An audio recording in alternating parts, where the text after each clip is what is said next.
still dark. Oh yeah, much better.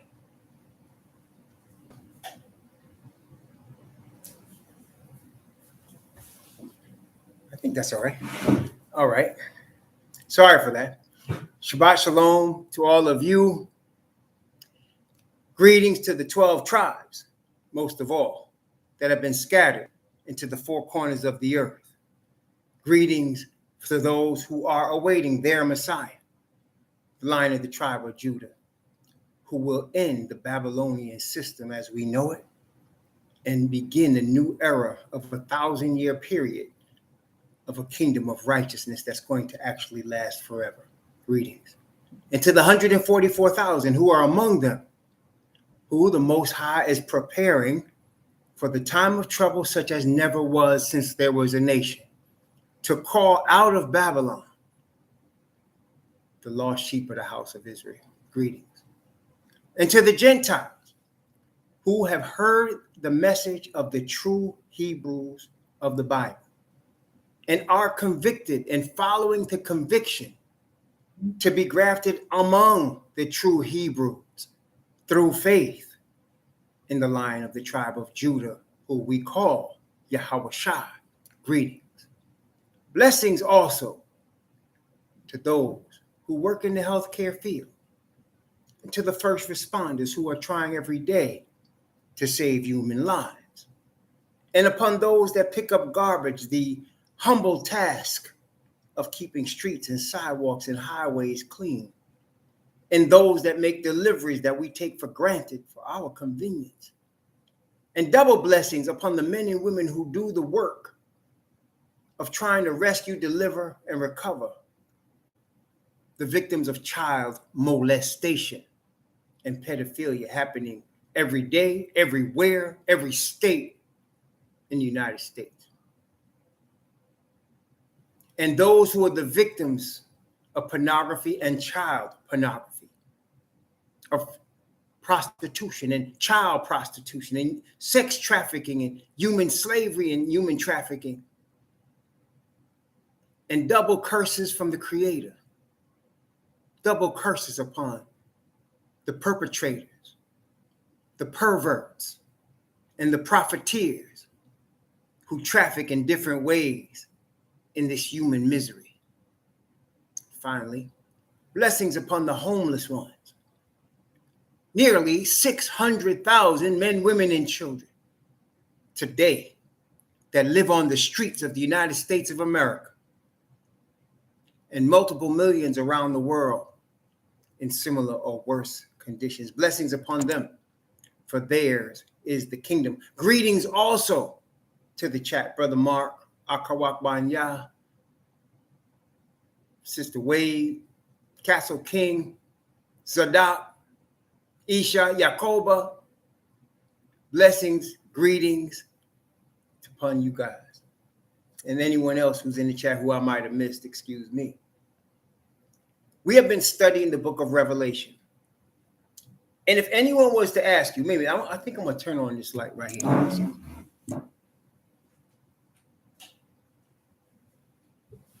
Yeah, because I will see the scripture better that way. Okay. If anyone was to ask you, where are we in the book of Revelation in terms of where are we in time in the book of Revelation? Because unfortunately, most of the people that study this book have no idea what they're talking about, no idea what they're studying. And the reason is, particularly, let me explain to you why I say that, not in an arrogant manner, but as a matter of fact. The reason is several-fold. Number one, unless you have actually read the whole Bible, you're not going to understand the book of Revelation. You're not going to understand it unless you have read the whole Bible. Because the book of Revelation is a compilation of the entire Bible, mostly Old Testament. Okay? So unless you have read all of it, you're not going to understand it, number one. Number two, it says about itself that it was only written for Yah's servants on earth, not for everybody. For Yah's servants. And then it describes his servants as being Hebrew Israelites. That's what it does. Revelation 1:1, the revelation of Jesus Christ, which Yah gave unto him to show unto his servants. things which must shortly come to pass. And he sent and signified it by his angel unto his servant John. Also, as we have studied, if you're in a man-made religion, 666 is man's number. If you're in a man-made religion, which encompasses all the so-called Abrahamic religions, Christianity, Judaism, Islam, or any of the other offshoots, you're not going to understand the book of Revelation because you're in a man-made religion. That's the worship of man. And he's not going to give you the message of Revelation. So you're studying in vain. And so people that do that, they will say, well, they'll think we're in chapter 1 and we're going to chapter 21 and it's in some sort of chronological order, the way the Eurocentric culture usually writes their books. But it's not like that. And you wouldn't know that because the message is not for you. Okay? Now, where are we in the book of Revelation? For all, let me tell you, we studied. We're in the sixth seal, the sixth trumpet, and the sixth church. Yeah, all three. That's where we are. We're in the sixth church of the seven churches. We're in the sixth seal of the seven seals. And we're in the sixth trumpet of the seven trumpets. We're in Revelation chapter 13 also. And Revelation chapter 17 also. And Revelation chapter 14 also. That's where we are. Okay, that's where we are. All of those places. And you're going to say, how is that? Because you don't know the book. That's why. You wouldn't understand that. You wouldn't understand we're in all of those places. Because all of those places are now. But you wouldn't understand it. Okay? If you haven't read the whole book. If you hadn't read the whole Bible. You have to read it. The whole thing. Not just the New Testament, not just the books of Moses. You got to read the whole thing to understand it. With the Father's Spirit. The Father's Spirit to understand it. Otherwise, you won't know. Okay? And listen to me. The book of Revelation, along with the Bible, but the whole Bible, but the book of Revelation in particular, because it's given to his servants to show them things that must shortly come to pass. This is no joke. This is not guess. This is not let's figure it out and guess. No, it's real. Okay? So if you're guessing about the book of Revelation, keep guessing because you know what's going to happen? You're going to end up being destroyed while you're guessing. That's what's going to happen. Okay? That's where we're at. It's not a thing to guess about. It's not a philosophy. This ain't Christianity. This is not Judaism. It's not Islam. It's not something to philosophize about, argue, and debate about. It's not about that. Listen, if you're on a plane and the plane is in nosedive mode and it's crashing, do you have time to debate about the situation in the plane? Do you have time to debate whether the plane is about to crash? That's what people are doing when they're guessing about the book of Revelation. They're in a situation where the entire system's about to be destroyed, and they're debating about what's going on. You don't have time, okay? You got to know. And only the servants are going to know. Somebody might say, who is this Negro? And who is it? What does he got to say? What made him think he know all of this? You know what I learned from my Messiah, the Lion of the tribe of Judah, when he talked to a heathen, and the heathen said to him, "What you doing here? What do you who are you? Are you a king?" And he said, "My kingdom is not of this world." He said, "So you are a king?" He said, Messiah, that is, I came. In other words, I arrived here. I came here from some other place. I came to bear witness of the truth. To bear witness of the truth. And he said, those that are of the truth will hear my voice. Brothers and sisters, I am not playing with my salvation. I am not. I take it very, very seriously. And I take the salvation of those that hear me very, very seriously, because the same book that I read tells me, as a teacher of the word, I must give an account. I don't care about your money. Listen to me. I don't care about your money. I'm not rich, but y'all don't see me here begging y'all for money. I don't care about your money. I don't care about your job. I don't care about your church. I'm not trying to raise money for a building for me and the first lady. It's more serious than that. You understand? More serious than that. No. He said, I came to bear witness of the truth, and those that are of the truth will hear my voice. You understand? So, brothers and sisters, I say the same thing my Messiah said. I came to bear witness of the truth. He gave me the message. I came from my mother's womb. I didn't come from the third heaven like Messiah did. I came from my mother's womb. And I came by Messiah, by my Father's Spirit, to bear witness of the truth. I'm not a perfect servant. You will find sin in my life easily. I don't claim to be perfect. I don't claim to be without sin. I claim to have received forgiveness and grace from the same place I'm telling you to get. I claim to teach knowledge and truth from the same place I'm telling you to get. And I'm telling you, there's not that much time left. Believe it or don't. Look, Gospel of John, chapter 18. Gospel of John, chapter 18. Gospel of John, chapter 18. I'm going to begin verse 33. I'm going to begin verse 33 and go down to verse 40. Gospel of John, chapter 18. That's how we're starting today. We're starting the book of Revelation. We're going into chapter 15 today. The book of Revelation. The deliverance of the Hebrews foretold. Okay? But let's start. Gospel of John, chapter 18, from verse 33 to verse 40. Notice what it said.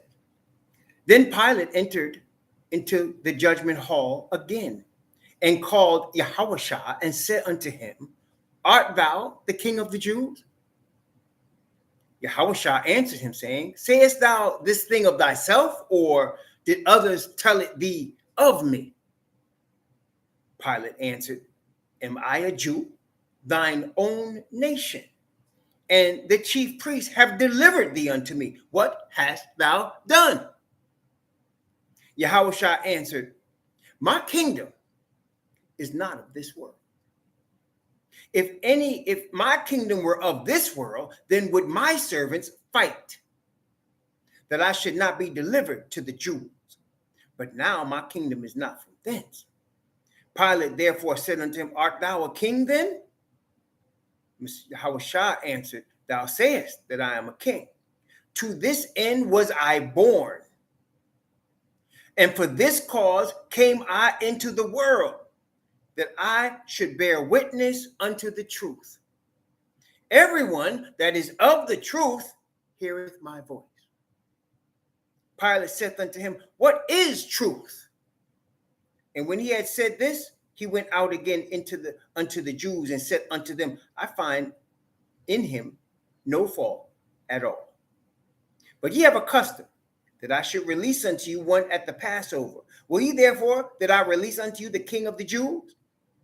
Then cried they all again, saying, Not this man, but Barabbas.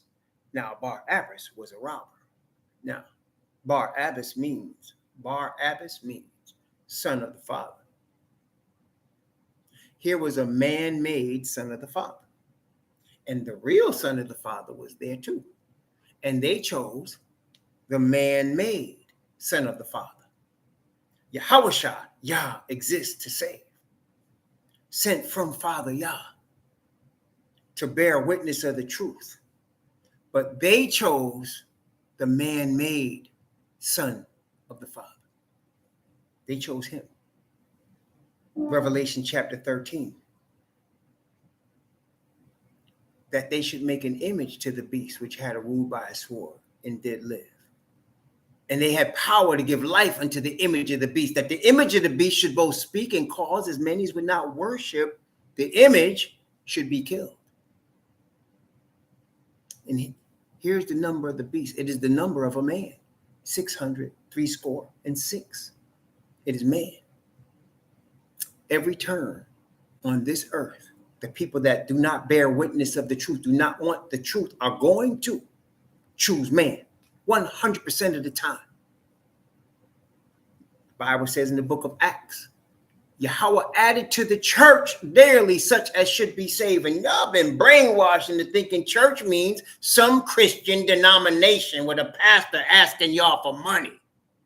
That's what you think it is. Calling it tithe.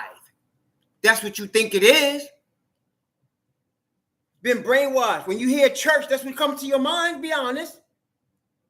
Building with pews and a wooden cross. He added to the church daily such as should be saved. And you got the con men pimps of religion. The pimps that follow the whore telling you, we need your money. Pass the plate.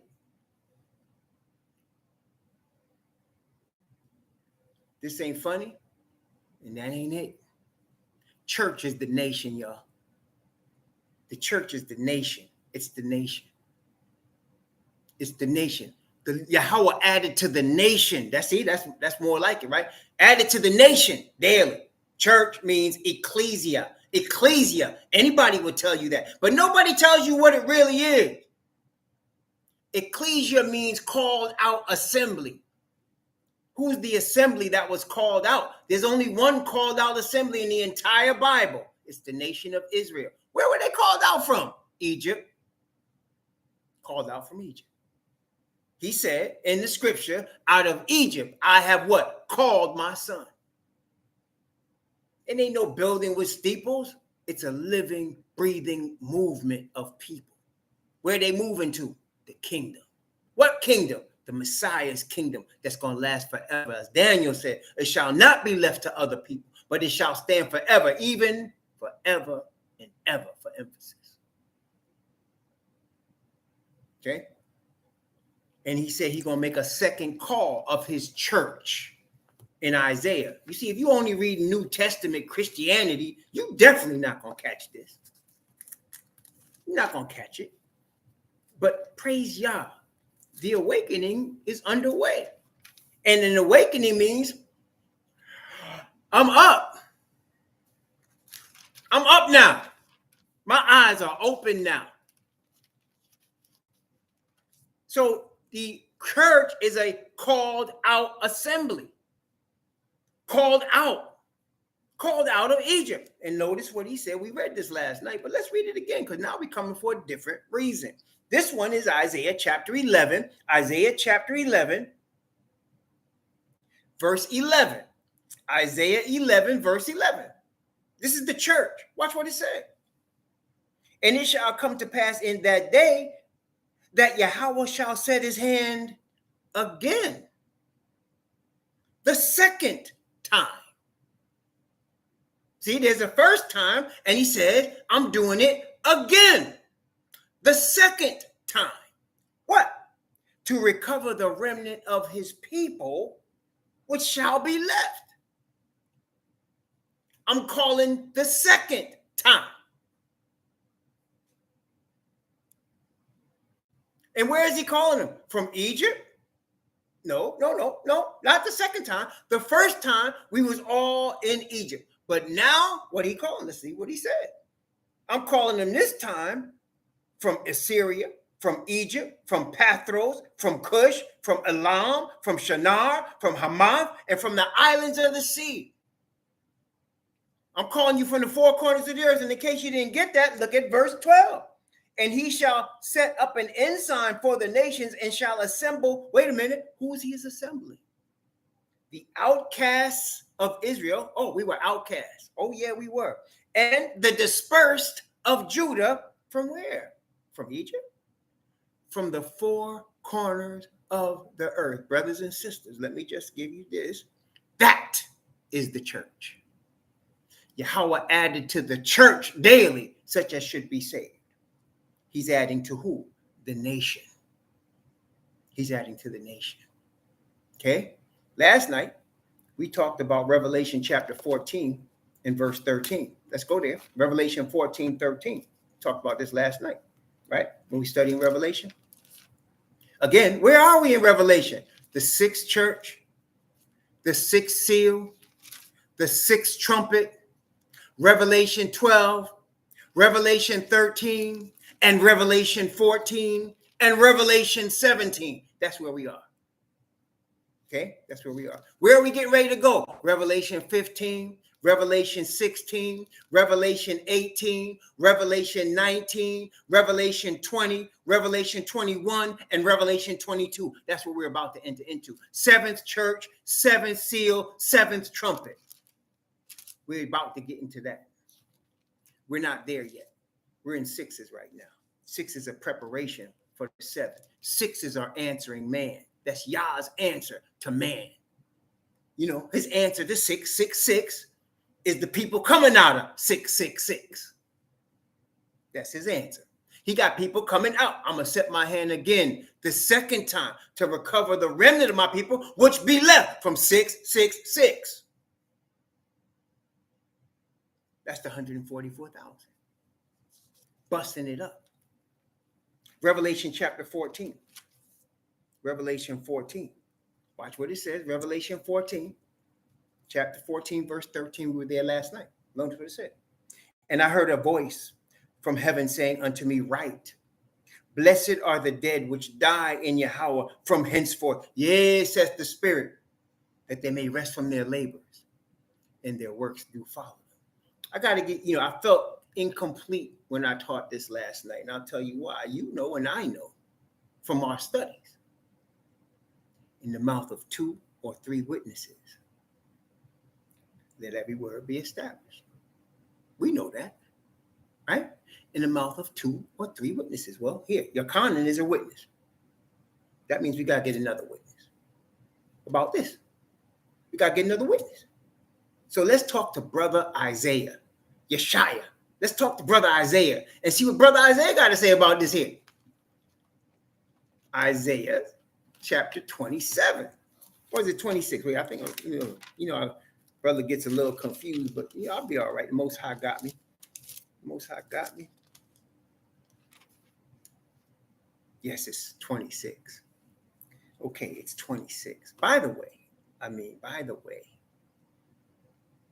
just to let you know, if you want to see this in the context, you got to read chapter 24, 25, 26, and 27. That's how you got to read this Isaiah. You want to catch the real story in there. But I'm just going to show you this part right here. So now, first, if I'm going to do 26 now, I got to get the beginning first because it's powerful, man. So let's start Isaiah 26 from verse 1 down to verse 4, just to start off. We're getting that second witness about Revelation 14, 13. But we got to stop here. It's like we got to pay our respects. Right? So let's go. Isaiah 26 from 1 to 4. In that day shall this song be sung in the land of Judah. We have a strong city. Salvation will Yah appoint for walls and bulwarks. Open ye the gates that the righteous nation, there's your church, the righteous nation which keepeth the truth, may enter in. Thou wilt keep him in perfect peace, whose mind is stayed on thee. Why is his mind stayed on thee? Because he trusted in thee. Trust ye in Yahweh forever. Wait. For he says Yahweh 3 times in this little verse. Trust ye in Yahweh forever. For in Yahweh, see that big letter? Is everlasting strength. Brothers and sisters, there is no end to the power of Yahweh. Once we understand that and believe that with everything of our mind, there is no stopping us because there is no stopping him. I said it before, I said it again. Yahweh puts forth a word. Once he manifests a word, the entire system of the universe begins immediately to work to fulfill the word of its creator. So he manifests a word and he says, there is everlasting strength. We must tap into that by his spirit, by connecting with him. And we cannot connect with him except it's by Messiah Yahushua, who is the representation of his righteousness. Okay? So we connect with him, our Father, from Messiah Yahushua. Messiah Yahushua is the man that introduces us to Daddy. He introduces us to our Father. Our cousin comes to us and says, oh, you didn't know our Father? The Ancient of Days? Oh, let me introduce you. Let me introduce you. And there you begin the journey of coming to learn about your Father. And as you learn, you begin to trust. And as you trust, you connect to everlasting strength. Oh, brothers and sisters, he's going to continue to manifest that to us as we continue the path of walking toward him in truth. As we do not give up, as we do not let go of our Father. That's important. Connect to your Father. You can't connect to somebody you don't know. And especially we dealing now again in the spirit world. One of the things even heathens sometimes understand more than so-called believers is that there's a spirit world. And the spirit world is more powerful and more real than the flesh. The flesh is only a manifestation of what a spirit has done. We do not wrestle what? Against flesh and blood. But what we wrestle against principalities, that's a system. Against powers. Against the rulers of the darkness of this world. Against what? Spiritual wickedness in high places. There's spirit world. And when you understand the spirit world, what you want to do is connect with the right side of the spirit world, which is Father Yahweh. You connect with the righteousness of the spirit world. And when you connect with that, now you're beginning to understand and to learn. You see, brothers and sisters, I never concern myself with some place called a haunted house. You know why I don't worry about a haunted house? You know why? Seriously, I moved into a haunted house. My wife was scared. She'll tell you she was scared to live next to a cemetery. I said, cemeteries are peaceful, man. We were looking to buy our first house. And I said, I like this neighborhood. She said, but there's a cemetery across the street. I said, oh, okay. She's like, well, but you know what, though? I have learned long time ago by the grace of the Most High. If a house is haunted, the spiritual inhabitants of that house have more to fear from me than I have to fear from them. You have to understand who your Father is. They have more to fear from me because I go in there with my Father. And they better not mess with me because I got my cousin. And they got a problem. They have a problem. I don't have a problem. I'm not scared of them. I told y'all, man, one time, a spirit had me by the throat. I ain't lying. He had me by the throat. And he was going to kill me. I had just spent the whole night praying. And honestly, as the Most High Yah is my witness, as that thing had me by the throat and I couldn't breathe, I couldn't talk, and he was choking me to death. You know what I did? By the grace of the Most High. And I see that I'm talking to you seriously and literally. It was green and it was all around me. And I couldn't move, couldn't do nothing, couldn't move my tongue. You know what I did? I relaxed. I said, if I'm going to die, I'm going where my Father is. And I relaxed. Go ahead, do what you do. Do what you got to do. And as soon as I relaxed and I said, if my Father lets it happen, and at that time I called him Jesus, if Jesus let it happen, I'm not scared. And I just relaxed. All of a sudden it backed up off me. And I called on the name of the Messiah, who I thought was Jesus at that time. He honored that because I didn't know any better. And the thing backed up into the corner of the room. Then I called it again, and it flew out the window. That's a true story. Because I wasn't worried about dying.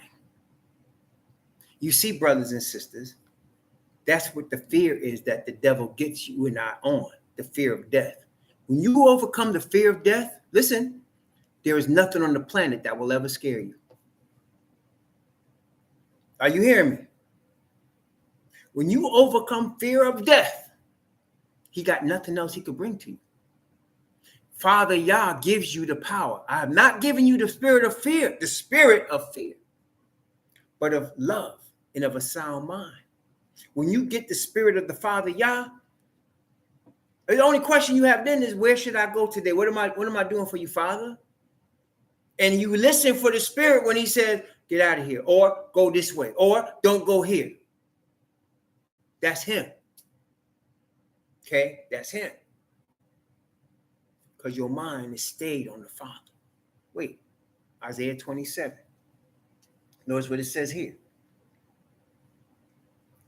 Let's start at verse. Now, first, let's see why he will never save an unrepentant person. Okay, it shows us that too. Let's start at verse 10. I'm going to read from verse 10 down to verse 21. Isaiah chapter 27, from verse 10 to 21. Watch what it says. Don't ever be scared of evil spirits. And you know why? It's not because you are good. It's because your Father is perfect. That's why. It's because Messiah has paid your penalty. That's why. And as long as your cousin got your back, brothers and sisters, what you scared of? As far as spirits, what you scared of? Okay, what you scared of? I had to learn that the hard way. I ain't gonna front. It ain't like it came to me naturally. I had to learn that the hard way. But I did learn by the grace of the Most High. And y'all will too. Praise Yah. Let's continue. Notice what it said. This is why he will never save an unrepentant person. Notice what it said. Verse 10. Let favor be showed to the wicked. Yet will he not learn righteousness. In the land of uprightness, he will deal unjustly and will not behold the majesty of Yahweh. See, an unrepentant person can never come into the kingdom because unrighteousness will be brought there and the whole thing starts all over again. You understand? You never do that. Okay, verse 11. Yahweh, when thy hand is lifted up, they will not see, but they shall see and be ashamed for their envy at the people. Yea, the fire of thy enemy shall devour them. Yahweh, thou wilt ordain peace for us. For thou also hast brought all our works in us. O Yahweh, our Most High, other masters beside thee have had dominion over us. Isn't that true? Other masters beside thee have had dominion over us. Oh, I'm sorry. I said 27. I gave you the wrong information, Akawa. It's 26. I'm sorry. It's Isaiah 26. It's my fault. Isaiah 26 from verse 10 down to verse 21. Isaiah 26. That's my fault, brother. That's my fault. My apology. Isaiah 26. There you go. It's my fault. Because I said 27. Yeah, my fault.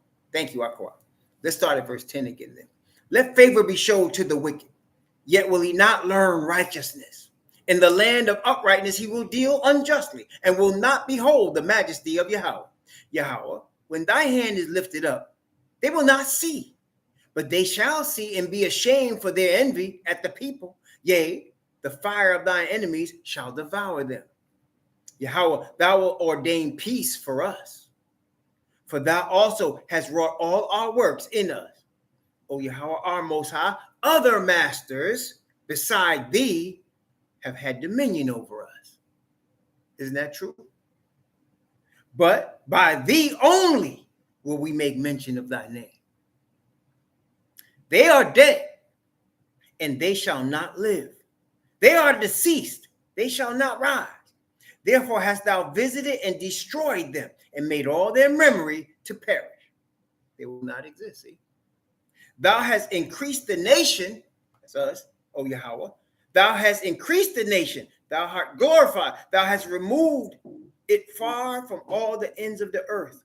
Yahweh, in trouble have they visited thee. They poured out a prayer when thy chastening was upon them. That's like me and you. Like as a woman with child that draweth near the time of her delivery, is in pain and crieth out in her pangs, so have we been in thy sight. Oh, yeah. We have been with child, we have been in pain, we have, as it were, brought forth wind. We have not wrought any deliverance in the earth, neither have the inhabitants of the world fallen. See, all these man-made religions have done what for us? Nothing. Nothing. Are we any better, really? Really? We're just more angry and frustrated. You want to be told the truth about it. Okay? Especially the Hebrew men. Really. Anger and frustration. Okay? Continue. Verse 19. Watch this. Thy dead men shall live. Together with my dead body shall they arise. That's the resurrection. Awake and sing, ye that dwell in the dust, for thy dew is as the dew of herbs, and the earth shall cast out the dead. Come, my people. Here's Revelation 14:13 right here. Come, my people, enter thou into thy chambers, and shut thy doors about thee. Hide thyself, as it were, for a little moment, until the indignation be overpast. For behold, Yahweh cometh out of his place to punish the inhabitants of the earth for their iniquity. The earth also shall disclose her blood, and shall no more cover her slain. Yeah. So he puts some people, when he said, notice it, hide in your chambers, that's the grave. Hide in your chambers until it's overdone. Then I'll bring you back. Okay? This is the beginning of the 1,000-year reign. This is the first resurrection, the beginning of the 1,000-year reign. So leading up to that is the time of trouble such as never was since there was a nation. Leading up to that is the time of Jacob's trouble. Okay? And so he's taking some people and putting in the rest. Blessed are they that die in Yahweh from henceforth. Yea, saith the Spirit, that they may rest from their labors, and their works do follow them. There are people, we talk about people that he allows to be put into the grave. They may not know all the truth we know, but he allows them to die, like Malcolm X, like Fred Hampton, like Martin Luther King, like your uncles, your aunts, your cousins that was in their churches for 30 years, 50 years, not knowing, being so ingrained in the brainwashing, but wanting to follow best they can what they know. Like those people in other countries that are in Islam, not knowing any better. He's merciful. Put you in the dust until this indignation be overpassed. Because brothers and sisters, if you're alive in the next few years, and I mean the next few years, not that many, you're alive. You're alive to play a role. What role you play is your destiny. In other words, are you going to be on the side of righteousness or not? That's all. Are you going to play the role of Judas, the scribes and Pharisees from the religious side? Or are you going to just be the people saying, Barabbas? Which one are you going to be? Or you're going to be on Messiah's side, who is the minority in that situation? We're going to see. All of us. And brothers and sisters, I admonish you to do as I'm trying to do myself. I'm praying to my Father daily so that when it comes down to it, I will bring him glory. Because I know if it's left to myself, I would not. But I'm seeking him. I'm seeking his spirit that I might render obedience to him. The only way you can bring glory to the Father after you've been forgiven and justified through Messiah is by obedience. That's it. Singing nice is nice, but that's not doing it for him. What? He invented music. What you gonna do that's gonna be better than him? He invented music. Okay? Intellectual ability, athletic ability, that ain't nothing. Not to him. He's above all of that. He enters dimensions we don't know nothing about. You understand? He's in the past, he's in the present, and he's in the future, all at the same time. That's what it means when he says, I'm Alpha and Omega. Everything starts with him, yes, and everything ends with him, yes, but he's there too. He's all places at the same time. There's no dimensions with him. So what you going to do to give him praise and honor? What you can do is render obedience. And you can only render obedience by going to him and receiving his spirit. Okay? So you want to render obedience? Yes. You want to render obedience that he receives? Yes. See, if you do it without his spirit, Now you worshiping man again. See, now you worshiping man again. So you're saying, I don't need your spirit to render obedience to you. Therefore, I could do it myself. Therefore, you're man's power. That's 666. You back with man. And there's a lot of people that are back with man. No, we need your spirit, Father. That gives him honor. Father, we need your spirit. We need your spirit. Messiah, can you get me my daddy's spirit? Are you a repentant soul? Yes, I am wrong. I have sinned against you. I have sinned against my Father. I am not worthy to be called your son. Okay, I paid your penalty for your sins that are past, and I'll introduce you to your Father. So now, Father, I need your spirit. Please send me that I might render obedience. Because without you, I'm going to disobey. I'm going to rebel. I'm naturally rebellious from the womb. I'm not like Daniel. Daniel submitted to you when he was taken to Babylon. I'm one of those that would not submit. I went to Egypt and was worshiping the Queen of Heaven. You had to bring me through hard times for me to come. Have mercy on me that I might render obedience. There you go. Here you go. I'm going to put this coat of righteousness on you, cover you up. Then I'm going to send my spirit into your soul so you might render obedience. Now you're going to bring him obedience. And now you're praising him. That's how you praise the Most High. You render obedience to him. Okay? Now, that's that one. So now you see Revelation 14, 13, right? Praise the Most High. Then we saw last night the two harvests, the wheat and the tares, did we not? We saw that last night, the wheat and the tares. Now, let me show you something before we get back to Revelation. Jeremiah chapter 30. You know, it's interesting, man. And I always mention this. When I was a Seventh-day Adventist, right? Ellen White was always being quoted with this one verse. And she always and so it became like a verse. And the verse, let me show you the verse. It's Jeremiah chapter 30. And it's verses 6 and 7, right? And now the only two verses she would quote. Never the whole thing in context now. Just these two verses. Okay? Now look at it. Let me show you what it said. This is Jeremiah chapter 30, verse 6 and 7, right? This is the verse. I'll ask you now and see whether a man doth travail with child. Wherefore do I see every man with his hands on his loins as a woman in travail, and all faces are turned into paleness. Alas, for that day is great, so that none is like it. It is even the time of Jacob's trouble, but he shall be saved out of it. It's the only verse they quote.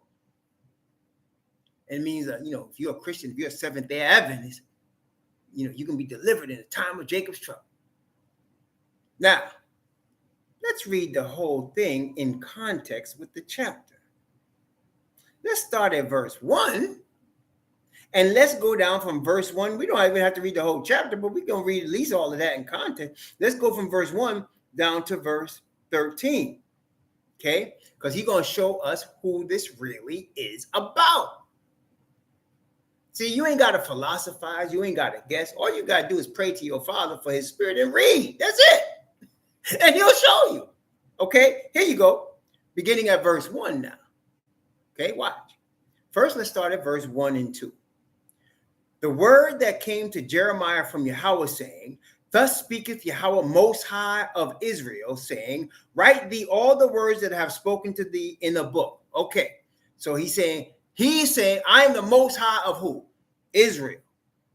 And he's saying to his Israel priest, Jeremiah was a Levite priest, his Israel priest prophet, write these words in the book.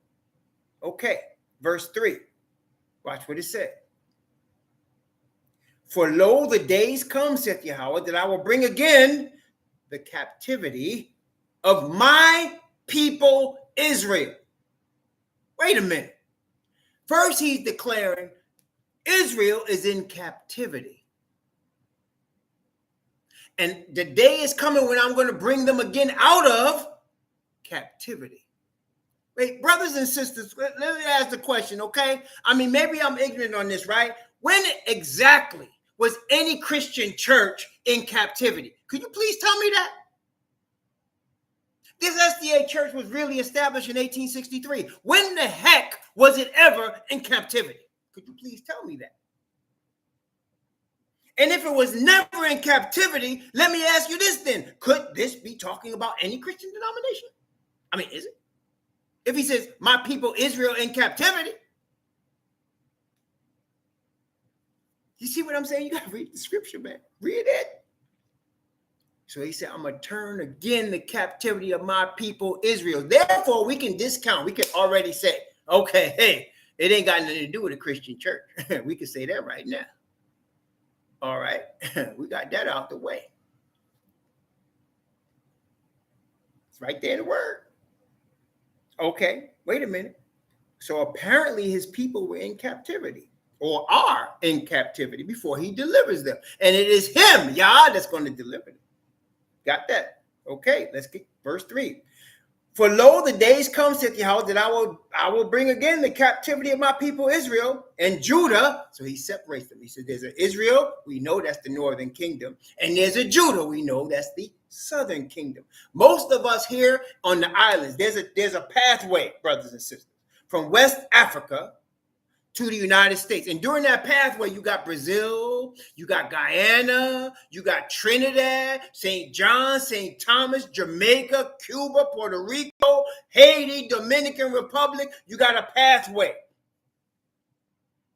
And you know what? Littered with Judah. Littered with Judah. How do I say that? Because Judah was the one that was scattered in 70 AD. See? The 10 tribes were scattered hundreds of years before that. Hundreds of years before that. That's why they was already there when them Caucasians showed up with their disease-filled bodies on the shores of Jamestown, that they named Jamestown or Plymouth Rock. They was already there. Hundreds of years before. But the rest of us, Judah, we came with Titus and them chased us out of Jerusalem. We come through Africa on the other side of the Ethiopia. And so they littered, our bodies are littered in the Caribbean, in the ocean, and transatlantic. We littered all over the place. Mexico, Panama, we all over the place. We littered. Any place there was a sugarcane field, a tobacco field, or a cotton field, we was littered. Okay? So he said Israel and Judah. He's being specific here. He's being specific here. Okay? You got to read this. You see what I'm saying? You got to read this, man. All right, wait a minute. Let's keep going. It says, yeah, and I will cause them to return to the land that I gave to their fathers, and they shall possess it. So now we're dealing with a deliverance out of captivity into a specific land that was previously given to them. Okay? And these are the words that Yahweh spake concerning Israel and Judah. Now wait, then wait. Is Yahweh delivering Israel and Judah from captivity? Again, let me ask you a question. Now we have already established there was no Christian church ever in captivity. Okay, great. Now, aside from the Holocaust, which lasted 6 years, was there ever an Ashkenazi nation in captivity? And when I mean captivity, you talk about captivity, you know, like slavery. You mean like, you know, bottom of the barrel. You mean like jail. I mean, were they really? I mean, was Weinstein and Feinstein, were them cats ever in captivity? You know, them Yiddish speaking people, was they ever in captivity? Or do they run like CBS, NBC, ABC? Do they run that? How about DreamWorks? Do they run that? How about Federal Reserve Bank chairman? Do they run that? Oh, let me ask you, does that sound like captivity to you? I mean, is that captivity? Studio exec, I want to thank Mr. Weinstein, Feinstein, and Cohen for all they did for me. That sound like captivity to you? You understand? You right, huh? Don't sound like captivity to me. It doesn't. It doesn't sound like captivity to me. All right, so now we have established that there was no Christian church in captivity, so they're not Israel and Judah. There's no Ashkenazis in captivity, so they're not Israel and Judah. All right, it's got to be the Muslims. Okay, Muhammad's people, were they in captivity? I mean, when you're in captivity, you can't be in control of nations, right? I mean, you're captive, right? So in other words, then there's no such thing as a Muslim nation on the planet, is there? Is Turkey a Muslim nation? I think so. What about Afghanistan? Is that a Muslim nation? I think so. Turkmenistan, is that a Muslim nation? Absolutely. What about Iran? Is Iran a Muslim nation? I think so. Iraq is definitely not a Christian nation. Okay, there you go. What about Bangladesh? There it is. Nope. Muslim nation. So if you're in captivity, you're not in charge of running nations. You're a slave to the nations. So therefore, it's not talking about Islam. So now we have already now crossed off 3 Abrahamic religions. We've crossed off Christianity, Ashkenazi Jews, right? Judaism and Islam. We've crossed them off. They can't be, this is not talking about them. Not talking about none of them. It said Israel and Judah were in captivity. Wait a minute. The so-called African American, the so-called Negro. Has the Negro been in captivity? Has the Negro suffered? Has he been raped? Has he been taken into slavery? Has the Negro ever been in captivity? Oh, they have. Okay. Oh. How long? Was it just 6 years? The Holocaust was pretty bad. I mean, 1938, 1944. Had to be bad. Was it longer than 6 years? Can they match that? Can they match that? Oh, wait a minute. Yeah, they were in captivity for 400 years in some countries, but look, for over 1,000, 2,000. I'd say they fit the bill, wouldn't you? I'd say they fit the bill. So let's continue talking about those brothers. So what we're dealing with now with Israel and Judah is the so-called Negro. What about the Indians? Have they been in captivity? Ask them, brother. Out there, alcoholics on these reservations. The brothers had the whole land. Caucasian king, I'm taking your land, killing and raping your women and children. I'm gonna put you on this piece of land right here. Have fun. I'm gonna give you some casinos. And then I'm gonna take them over too. Come on now. All right, let's keep going there. Let's see. Verse 4. And these are the words that Yahweh spake concerning Israel and Judah. And I think that's like the 3rd time we heard Israel and Judah. So this ain't got nothing to do with Babylonians. It ain't got nothing to do with Persians. It ain't got nothing to do with Europe. This is Israel and Judah right here. Okay. For thus saith Yahweh, we have heard a voice of trembling. Oh, here we are. We have heard a voice of trembling, of fear and not of peace. Ask ye now whether ye see a man doth travail with child. Wherefore do I see every man with hands on his loins as a woman in travail, all faces turned into paleness. Alas, for that day is great, so that none is like it. It is even the time of Jacob's trouble. Now we know who Jacob is. Israel and Judah. The ones in captivity. It is even the time of Jacob's trouble, and he shall be saved out of it. Now let's continue to read in context. Verse 8. Remember, this is a message from the Levitical prophet Jeremiah to Israel and Judah. Okay? For it shall come to pass in that day, saith Yahweh of hosts, that I will break his yoke from off thy neck. If you didn't know that captivity means you have a yoke on your neck, if you didn't know that before, guess what? Now you know. And he says, it's going to come to pass, I'll break his yoke from off your neck. Okay? And will burst your bonds. In other words, you're in bondage. I'm going to break the bondage. Okay? And strangers shall no more serve themselves of him. Y'all ain't going to get rich on our backs anymore. Your system's going to be destroyed. And we're not going to be exploited by you anymore. I didn't say that. The prophet said that. Let's continue. But they shall serve Yahweh their Most High and David their king. Wait, David's dead. Whom I will raise up unto them. I'm going to raise David up. This is the beginning of the 1,000 years. This is the first resurrection, the beginning of the 1,000 years. Okay? I'm going to break the bonds. So we're going to go through some trouble first. Well, listen, brothers and sisters, I don't think I have to stretch you to tell you that trouble has begun. Right? Somebody noticed, like after 2017 and after 2019, all of a sudden things starting to get real heated. Have y'all noticed that? Things starting to get hot all over the earth. Literally. You understand? Already. It's already started. We enter into it now. You know, we don't feel it yet. Some of us feeling it real heavy, though, so let me not discount that. But we don't feel it as a whole Israelite scattered nation yet.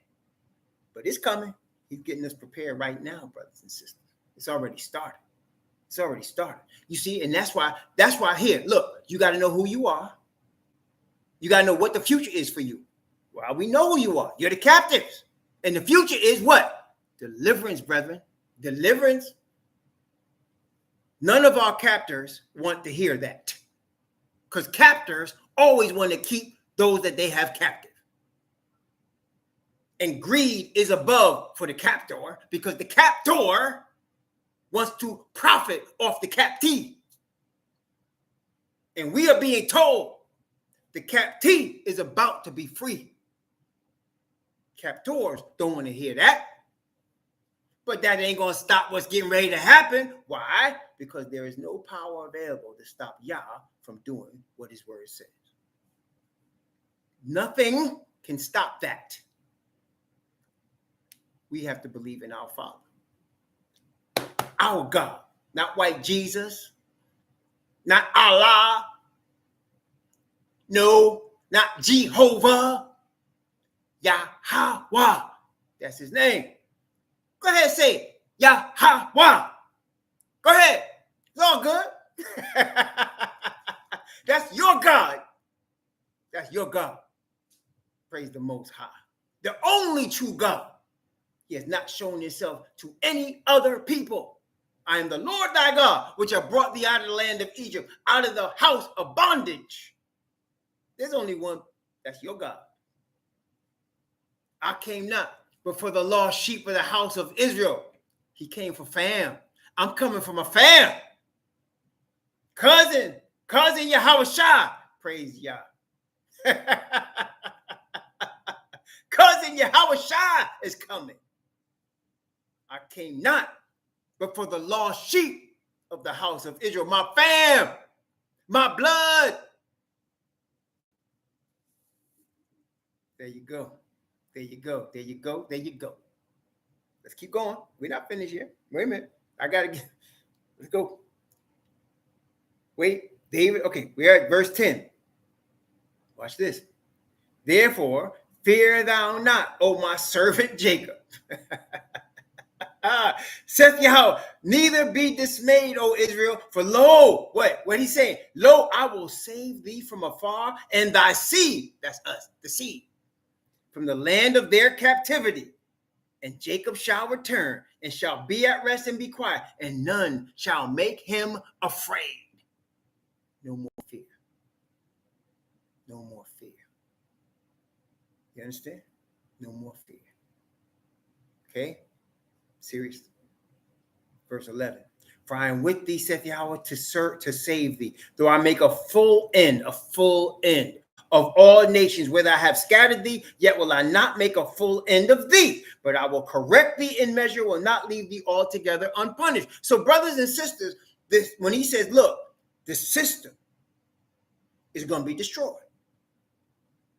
We wrestle not against flesh and blood, but against principalities. That's a system. We're in a system of Babylon. Don't let these people tell you, I'm not racist. I never hurt anyone. I never hung you. No, your fathers did. And my fathers were allowed to be hung by you because of the sins of my fathers. So your fathers hung my fathers. And you set up this system that has me angry, that has me oppressed. So I wake up. I was born angry. Tell the truth now. Are you going to get violent? Oh, no. But you're going to have a problem with my cousin. Right? I know you ain't got to worry about me. You going to have a problem with my cousin, though. He don't like what y'all did to me. He don't like your sister. He's not into it. You're going to have a problem with my cousin. I'm just telling you. You have a problem with my cousin. He ain't gonna like this. Are you getting violent? Are you angry? Now you ain't got to worry about me. Yeah, I'm angry. Hell yeah. I'm born angry. I was talking to my good brother today. I mean, Ace Boone from we was 5, right? Talking to him today.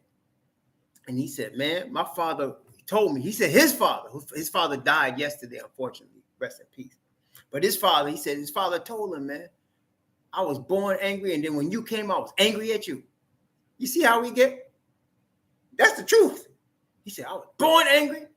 And then I was angry at you. See that? That's how we are. We're born angry. And we don't take the anger out on our oppressors. We take it out on each other.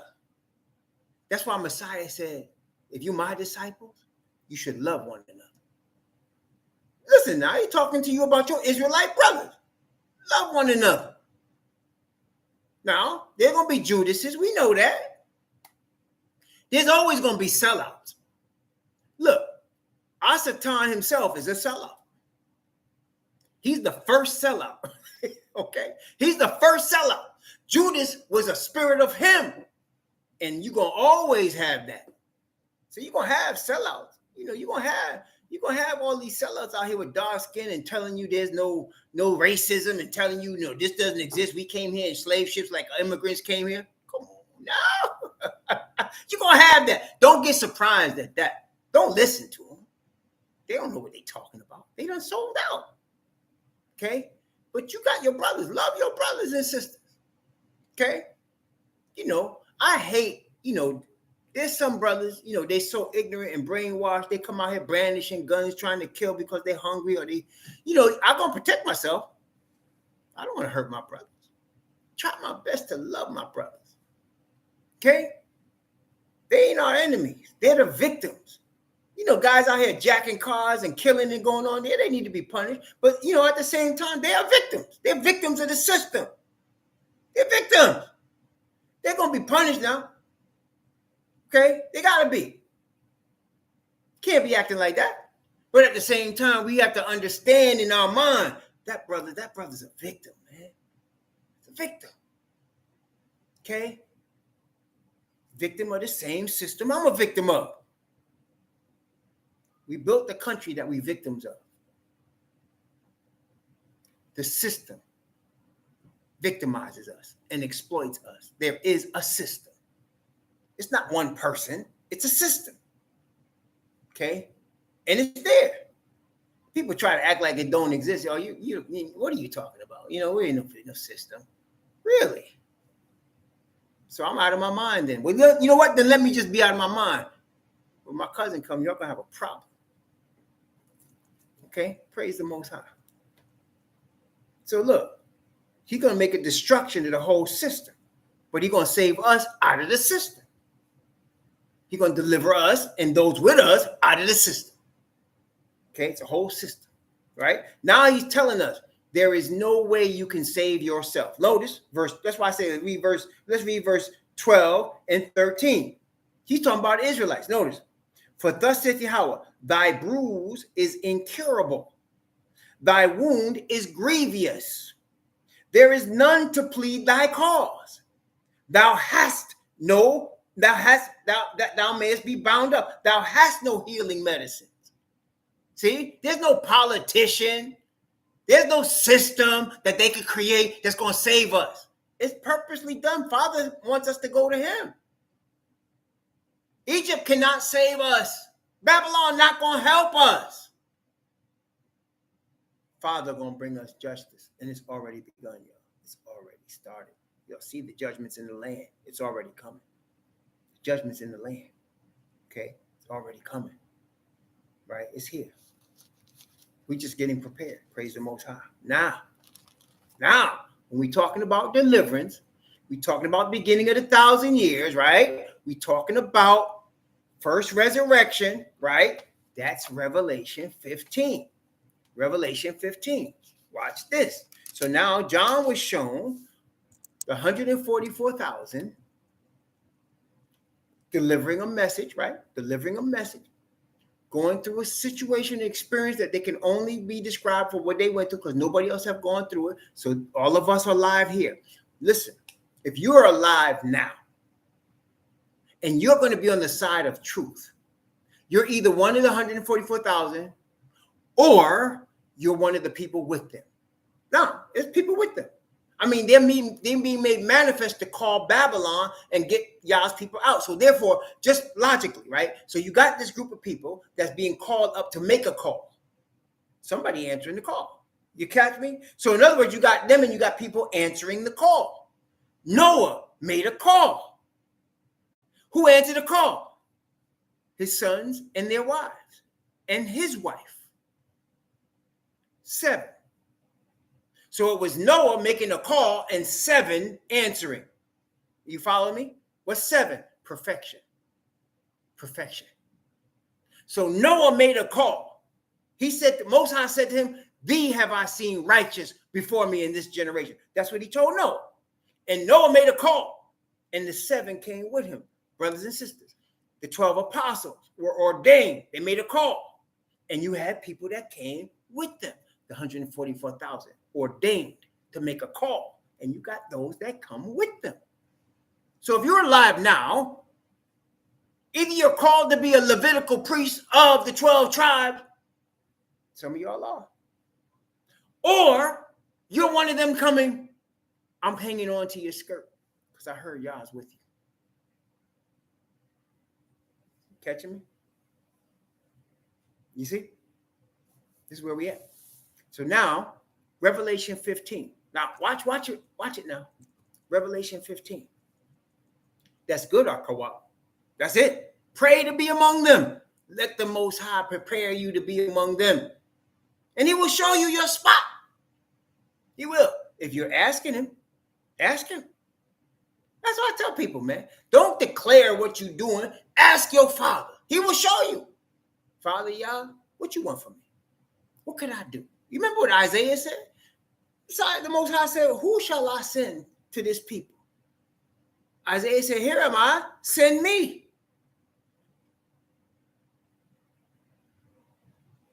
Be careful though.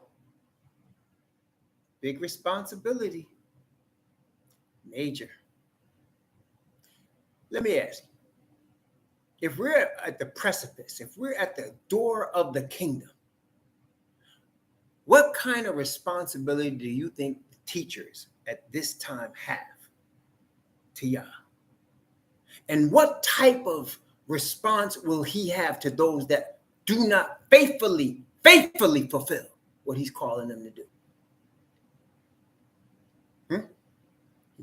Moses himself was not permitted to go into the promised land because he was above the people in terms of the teacher. And he failed. And he was not permitted to go in with Joshua now. He said, "No, you're going to die because you did not sanctify me. You know better." Brothers and sisters, pray to your Father. Let him put you in the position, and he has something for all of us. Let him put you in the spot he wants you in, whatever it is, the lowest to the highest, whatever it is. And you will glorify him in that spot. Because that's what this is about. It's not about our glory, it's about his. Glorify him in that spot. Okay? Ask him. It's scary. because he's going to show you the truth. It's humbling. But go ahead. You understand? Praise him. Give him the praise, the honor, and the glory, and everything. Praise him. Whatever your position is, I'd rather be a doorkeeper in the house of my God than to dwell in the tents of wickedness. That's what David said. I'll be a doorkeeper in your house rather than dwell in the tents of wickedness, Father. Yeah. Whatever you want. I'll be a street sweeper in the kingdom. I don't care. You understand? I'll be the server of the wine. Whatever you want, Father. Whatever you want. As long as I'm there with you, right? As long as I'm there with you. Hanging out with my fam, my cousins, my brothers and sisters that was grafted in.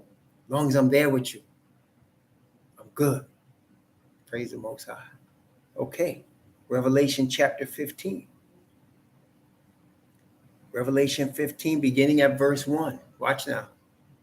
And I saw another sign in heaven, great and marvelous, 7 angels having the 7 last plagues, for in them is filled up the wrath of Yahweh. So now, watch now. In Revelation 14, one of the messages from the 144,000 is that if any man worship the beast or his image, right, or receive his mark in his right hand or in his forehead, what does it say? The same shall drink of the wine of the wrath of Yah, which is poured out without mixture into the cup of his indignation, right? That was the warning message. That was the call to Babylon, to get Yah's people, to call Yah, the sheep, the lost sheep of the house of Israel, out of Babylon. And how do you get out of Babylon? The first and very clear way to get out of Babylon is to stop worshiping Babylonian gods. That's it. You want to leave Babylon? The first step, stop worshiping Babylon gods. That is, none of the 3 so-called Abrahamic religions. No. Don't try to Christianize the Hebrew movement. That's what's going on now. Don't try to do that. This ain't Christianity. Remember, we've been brainwashed. We've been deceived. We've been bamboozled. It's time to get out of that. Get away from Babylon's worship. That's it.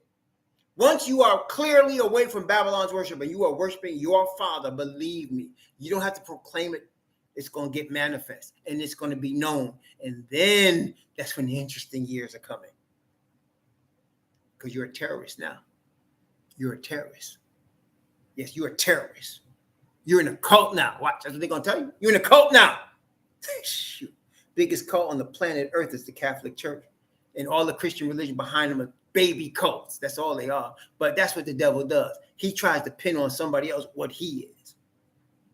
Okay? That's what he does. All good. Father knows. But that's how it's going to work. And then the second stage comes. The second stage of moving out of Babylon. What's that? When they stop you from buying or selling. That's the second stage. So now you've moved out of the worship of Babylon. You're worshiping your Father. You got to worship in your house. You ain't going to no building. Where you going? Right? Ain't no church. Ain't no Christian church. Where you going? You worshiping in your house. You worshiping with your fellow believers online. A couple of y'all get together, whatever you do, right? Now you're under suspicion. I haven't seen them go to church. They're religious, though. Are you part of that Hebrew Israelite cult? And they'll do it this way. They'll do it this way. Are you part of the Black Hebrew Israelites? See, that, brothers and sisters, was created by the government. Where in the Bible does it actually say there's a Black Hebrew Israelite? Could you please tell me where it says there is such a thing as a Black Hebrew Israelite? There is no such thing. It's just Hebrew Israelite. It's Hebrew Israelite. Black happens to be our color. But it's not about our color. Our enemies made it about our color. Our enemies did that. Our enemies turned Messiah into a Caucasian European. Our enemies did that. Our enemies tried to tell us we are supposed to be their slaves. Our enemies did that. And we use what they said against them from their own book that they claim to have been the people of. No, it's just Hebrew Israelites. See, it's Hebrew Israelites. And we happen to be what they call black, okay? But really, it's Hebrew Israelites. We're of the descendants of Eber, who is the Hebrew. So is Abraham. Abraham the Hebrew. And then Abraham had children. All his children are Hebrews. But then he had this one child. Yisha'ak. And Yisha'ak had a child, and he named this child Jacob. And this child's name was changed to indicate this is the chosen seed, Israel. So now Jacob's children are not even just Hebrews, they are Israelites. Abraham, Isaac was Hebrews. Jacob is the origin of the Hebrew Israelites, because his children are not only Hebrew from Eber, they are Israelites. Not everybody is. Esau's children, Hebrews also, but they're not Israelites. Ishmael's children are Hebrews because they come from Abraham, the Hebrew, but they are not Israelites. You got to come from Jacob. You got to come from Jacob to be a Hebrew Israelite, which means Jacob was divided between northern kingdom and southern kingdom, gone into slavery, and they are Hebrew Israelites. See, it's not complicated. That's Bible. That's Bible right there. Everything I gave you is Bible. We didn't get it from nowhere else but here. Eber is the original Hebrew, the grandson of Shem, Arphaxad's child, Eber. Eber had Perez. Perez, it means divided, because in his days, the earth was divided. And Perez had children all the way down till you get to Abram. Abram was a Hebrew. His name was changed by Father Yah to Abraham, the Hebrew. His sons were Hebrew, Ishmael, Yasha'ak, and the other sons he had were Keturah, all Hebrews. But then Father said, your seed, though, is in Yisha'ak. Your seed is called Yisha'ak. Yisha'ak has a son. He has twin sons, Jacob and Esau. Edom, which means earth. That's the original name of Adam. Edom, that's earth. Adam is Edom, it's earth, like earthy, right? But Jacob was the one, and his name was changed to Yashar Al, right with the Most High, or Israel. He was called a prince because he's the heir of a kingdom. Okay, and that's what we've been reading. I'm going to save who? Jacob out of his captivity. Jacob is the Israelite father. Okay, and we are descendants of that Israelite father, the Hebrew Israelite father. That's who we are. And how do we know? Manifest through the curses that have come upon us, the captivity that we've been reading about, that we're now in, the Hebrew Israelite captivity. So now we know who we are. That's who we manifest. Okay, there you go. That's Bible. Bible. I ain't make that up. All that's Bible. Okay. Messiah is, not was, is a Hebrew Israelite. That's Messiah. A Hebrew Israelite. Go ahead, tell me now. It's a he is a Hebrew. Not was, because he's still alive. If I said was, that means he died and never came back. No, I ain't going to say Messiah was. Messiah is right now. Hebrew Israelite. Right now. And guess what? Messiah is a Hebrew Israelite. And we are Hebrew Israelites. Wait, we related. We're related. We cousins. We cousins.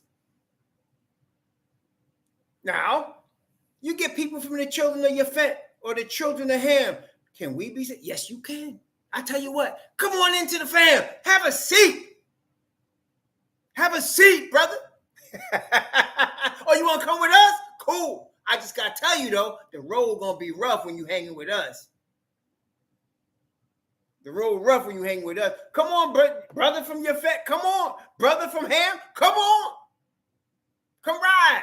But I'm going to tell you right now, The waters are rough now. The waters are rough when you're riding with us. Long as you down, come on.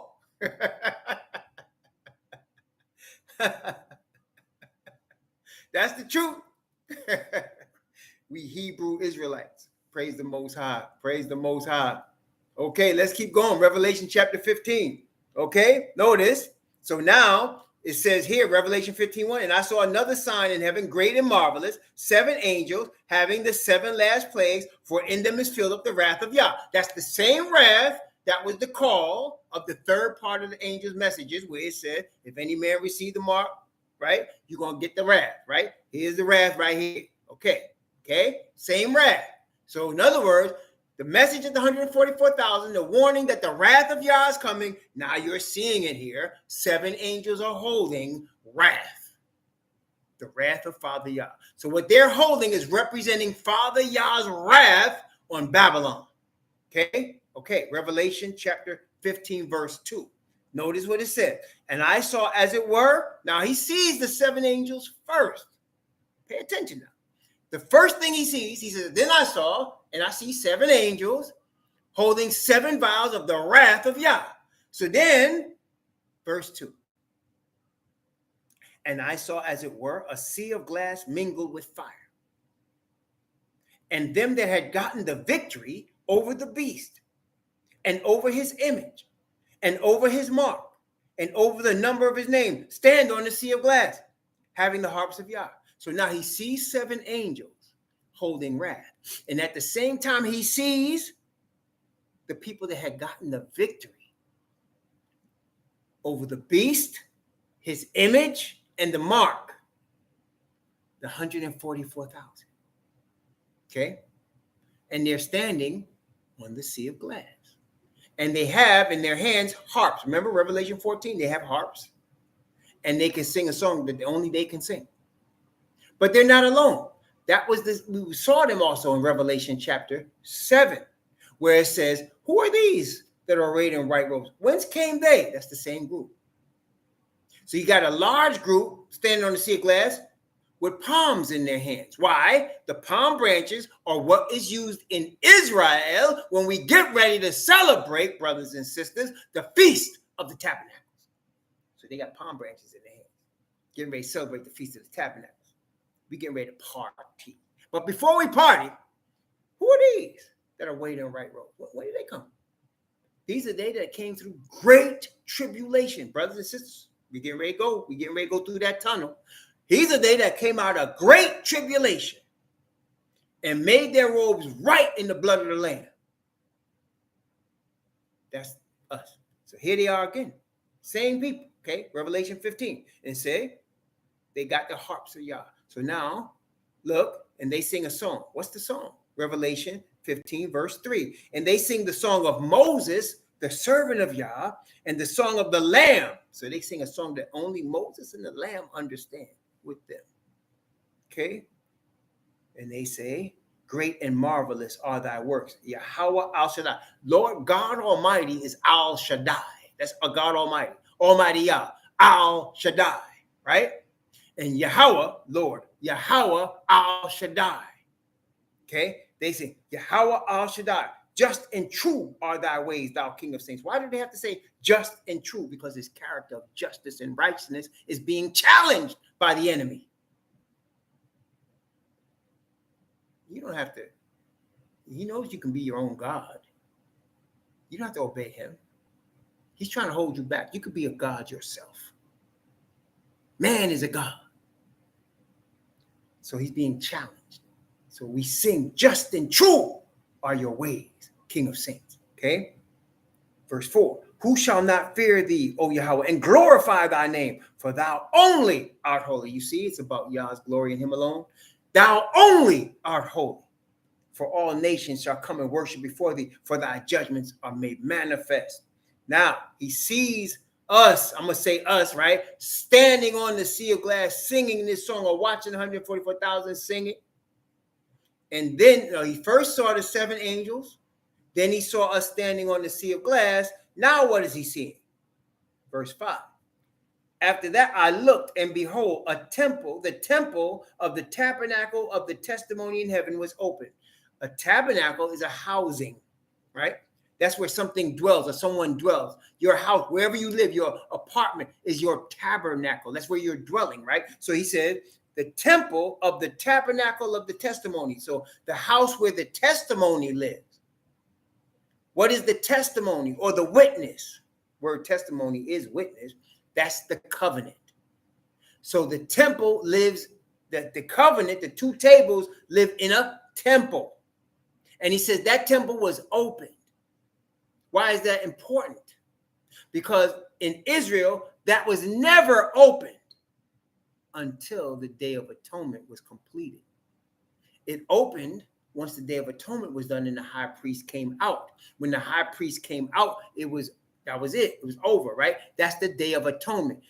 By the way, the Day of Atonement is the same day every 50th year that you have this thing called Jubilee. So you have the same day every 50th year. It's the Day of Atonement every year, but then once every 50 is also the same day of a Jubilee. So when the door is opened, that's the Jubilee, that's the Day of Atonement, that's the removal of sin from the nation. The removal of sin from the nation and the declaration every 50th year that your land is being restored unto you.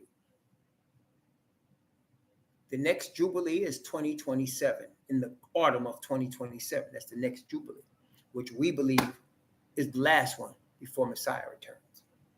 It's the 40th one from Messiah. The 40th one from Messiah. And we believe it's the last one. 40 is the number of testing.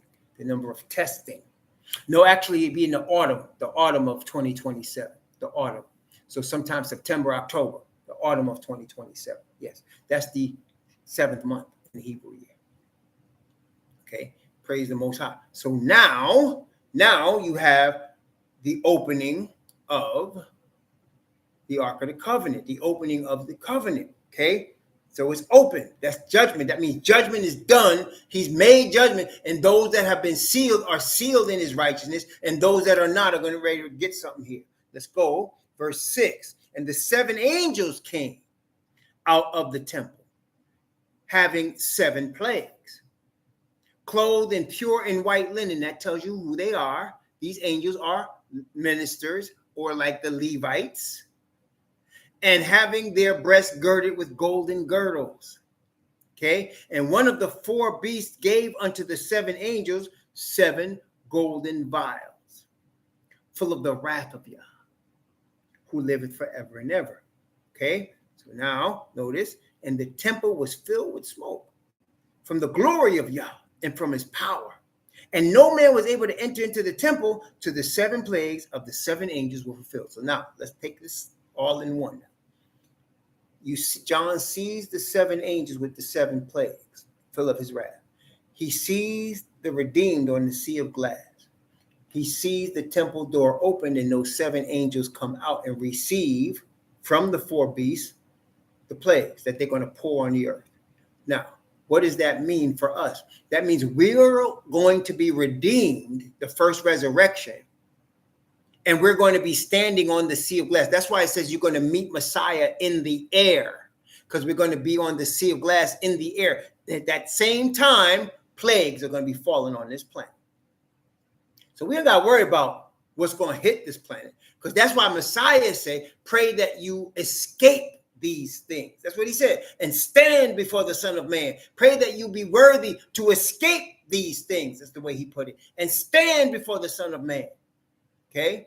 And so that's what we'll be doing. He'll deliver us. That's why he said, Jacob shall be delivered out of it. I'm going to take what? I'm going to break his yoke from off your neck. Well, when we are delivered by Yah and Messiah puts us on the sea of glass with our Father, the yoke is broken. Now those left on the planet, feel the wrath. You're catching me? So now the next section, we're going to go into the wrath. Okay, you're going to see the wrath. We're going to talk about that, the wrath, the 7 last plagues. Okay, we're going to talk about that in the next section. Now, did say to y'all we wasn't going to do. We got to do this next section. I'm sorry. My stepmother got to wait a little bit. Okay, we got to do this next section. But I'm not going to take a long break. All right. So now it's now 1:30. I'm going to be back in 15 minutes. My wife's not here with me. I'm not in my house. I'm in Florida. What I got to wait for? You hear what I'm saying? So I'm going to take you 15 minutes and we're going to come back. Y'all got it? Okay, 15 minutes. So now it's 1:30. 1:45. We're going to start again. Okay? Y'all ready? If you're here, you're here. If you're not, you're not. It's going to be on video by the grace of the Most High. May the Most High bless you and keep you. May he cause his face to shine upon you and be gracious unto you. May he lift up his countenance upon you and give you peace. I'm in Orlando, Florida. I'm actually right now in Winter Garden, Florida. That's where I'm at. I'm in Winter Garden, Florida right now. My father is in Winter Garden Rehab Center. So I'm in Winter Garden, Florida. If you want to know exactly where I'm in Winter Garden, Florida. It's 1:30 as far as why does it say? Oh, I'm sorry. You're right. It's 1. I'm looking at the time that I've been on. Isha, thank you. It's 1 o'clock. So 1:15. We come back 1:15. Thank you, Isha. 1:15 in 15 minutes. All right. 15 minutes. I'm in Orlando, Florida. I don't even know where Lake Mary is, honestly. I'm just here. I'm just here. So I'm getting ready to go. I got to go to Leesburg, and then I got to come back to Winter Garden to my father. Go get my stepmother and then bring her back. And so I'm in Winter Garden, Florida. Yeah, right now. I can't even. I'm near. I don't know if it's 192. No problem, Castle King. No problem. We'll figure it out. But 1:15. Okay, we're gonna be back. We'll be back 1:15. Most High be with you. Shalom.